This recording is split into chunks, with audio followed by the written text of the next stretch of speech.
Hi everyone, good evening. My name is Saurabh and I welcome you to Arjuna Academy. Now the point here is आज का हम लोग का topic है वो है muscles. What is muscles? Let's try to understand and why is it even important? चलो समझने की कोशिश करते हैं. तो मैं इसको हटा देता हूँ यहाँ पे और let's start. तो यार मसल्स होते क्या है और मसल्स की ज़रूरत भी क्यों पड़ती है? ओके तो देखो यार सबसे पहले तो मसल्स जो है मसल्स लेट्स से मुझे कोई चीज़ मूव करनी है तो मेरा ये जो हाथ जो है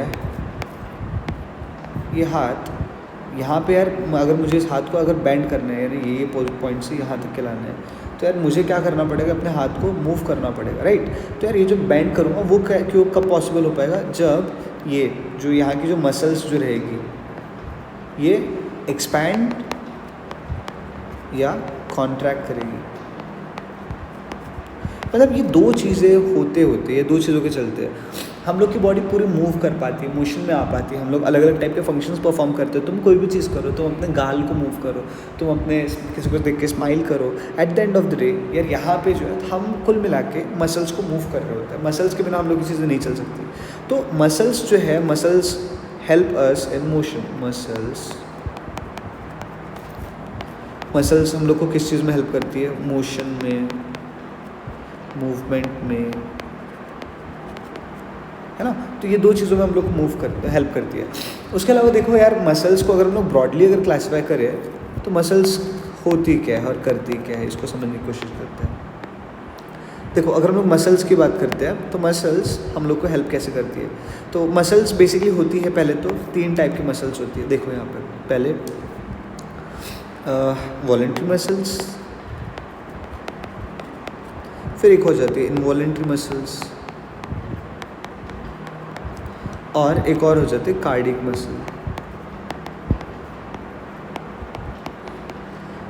ओके तो अब वॉलेंट्री मसल ये किस कैटेगरी में है इसको समझने की कोशिश करते हैं. देखो जैसे मुझे कोई चीज़ मूव करनी है तो मेरी दिल की इच्छा, दिल की इच्छा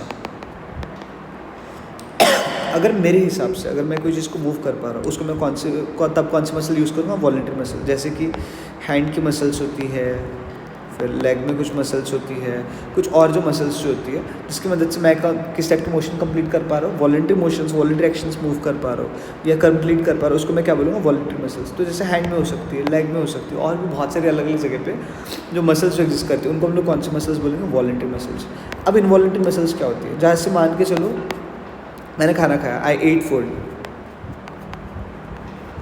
अब खाना खाने के बाद यार खाना अंदर कैसे जाएगा? तो जो ईसोफेगस जो होता है जैसे मैंने यहाँ पे खाना डाल दिया. ओके अब क्या हो जाएगा? ये जो मसल जो है इस डायरेक्शन में कॉन्ट्रैक्ट करना स्टार्ट करेगी. जैसे कॉन्ट्रैक्ट करेगी तो फूड यहाँ पर आ जाएगा. फिर ये वाला रीजन जो ये भी कॉन्ट्रैक्ट करेगा, फूड यहाँ पर आएगा, है ना. तो कहने का मतलब कुल मिलाकर यहाँ पे क्या हो जाएगा कि मसल्स जो है वो कॉन्ट्रैक्ट एंड रिलैक्सेशन यही दो काम करते रहते हैं. बट इसके चलते जो है खाना या इधर उधर हो सकता है.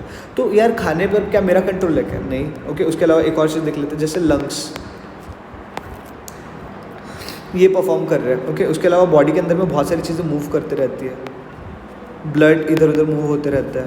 ओके तो ये सब चीज़ें जो मूव होते रहती है किसकी वजह से होती है? ये मसल्स की वजह से होती है. और किस टाइप के मसल्स की वजह से होती है? इनवॉलेंट्री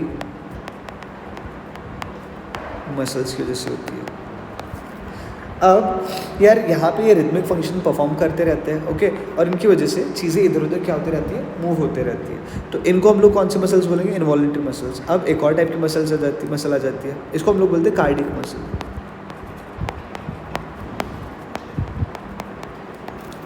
अब यार बाकी जो मसल्स जो वो क्या हो जाएगी? थोड़े टाइम बाद थक जाएगी.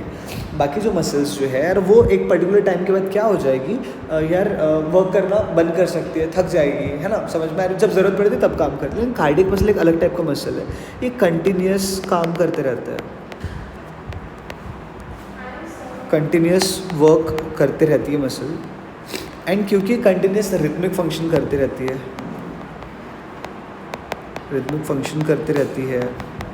रिदमिक फंक्शन या फिर कॉन्ट्रैक्शन एंड रिलैक्सेशन करते रहती है, कॉन्ट्रैक्शन एंड रिलैक्सेशन तो ये कंटिन्यूसली कॉन्ट्रैक्शन एंड रिलैक्सेशन करते रहती है।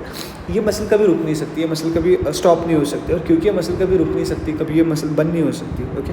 इसीलिए ये जो है अपने आप में क्या होता है, बहुत अलग टाइप का मसल हो जाता है। अब देखो यार, मसल्स के अंदर में एक टाइप का प्रोटीन होता है, ओके। मसल्स के अंदर में एक पर्टिकुलर टाइप का प्रोटीन होता है। ये प्रोटीन जो है मसल को मूव करने में हेल्प करता है, ओके। तो ये जो प्रोटीन जो है, ये प्रोटीन हेल्प किस चीज़ में करता है, मसल को कॉन्ट्रैक्ट एंड रिलैक्स करने में हेल्प करता है, ओके। और ये जो दो प्रोटीन, इनका नाम है मायोसिन एंड एक्टिन। समझ में आ रही बात यहाँ पे? तो कुल मिला के मसल का बेसिक एक फंक्शन होता है क्या, contraction and relaxation, okay. Contract करना है, रिलैक्स करना, और इसी वजह से चीज़ें आगे बढ़ पाती है, ओके। अच्छा, एक और चीज़ है यहाँ पे, ये जो वॉलंटरी मसल्स जो है, वॉलंटरी मसल्स यूजुअली हम लोग की बोन्स वगैरह वाला जो रीजन जो होता है, स्केलेटल रीजन जो होता है वहीं पर प्रेजेंट होती है, तो इसलिए इसको स्केलेटल मसल्स बोलते हैं। इसलिए इसको क्या बोलते हैं, स्केलेटल मसल्स बोलते हैं, है ना। तो यार ये एक अलग चीज़ है। और इसके अलावा हम लोग अगर मसल्स के बारे में एक और चीज़ समझें, तो मसल्स बेसिकली क्या करती है। अब देखो, मसल्स अगर कॉन्ट्रैक्ट हो रही है, रिलैक्स हो रही है, तो कुछ ना कुछ एनर्जी खर्च करेगी, यानी एनर्जी यानी क्या, ATP। तो बेसिकली ATP जो है, यानी एनर्जी जो है, एनर्जी मैकेनिकल एनर्जी में कन्वर्ट हो रही होती है। समझ में आ रही बात यहाँ पे? तो ATP से ये मोशन, ATP जो है वो मोशन मूवमेंट में कन्वर्ट होते जाते हैं, that's how we do different things. So that's it. आज के लिए यहीं पर रुकते हैं और मिलते हैं हम लोग अगले वीडियो में। आई होप आप लोग को अच्छा लगा, कुछ चीज़ें समझ में आई है। Thank you, bye bye.